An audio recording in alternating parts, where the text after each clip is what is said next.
Hello, எல்லோரும் எப்படி இருக்கிறீங்க? இன்றைக்கி பார்த்திங்கன்னா செவ்வாய்க்கிழமை சமையல் பார்க்கலாங்க.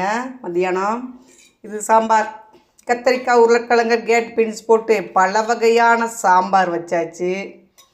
அப்புறம் கொஞ்சம் முட்டைக்கோஸ் பீன்ஸ் போட்டு ஒரு பொரியல், அப்புறம் பீட்ரூட்டும் கேரட்டும் போட்டு ஒரு பொரியல், அப்புறம்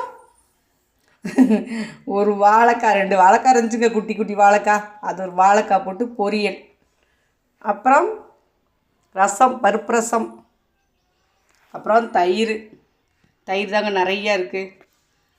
அன்றைக்கி அவ்வளோதான் சமையல். அப்பளம் பொரிக்கலைங்க, எங்கள் 2 பேர்த்துக்கு தான். சாப்பிட்லாங்க நிறையா. காய்கறியில் நிறையா வீணாக போகுது, அதனால் செஞ்சு சாப்பிட்லாம். உங்கள் வீட்டிலலாம் நம்ம மத்தியான சாப்பாடு ரெடி ஆகிருக்கோம். இன்றைக்கி 1:30க்கே சாப்பிட போகிறோம். சரிங்க, நம்ம வீடியோ பிடிச்சி லைக் பண்ணுங்கள், ஷேர் பண்ணுங்கள்,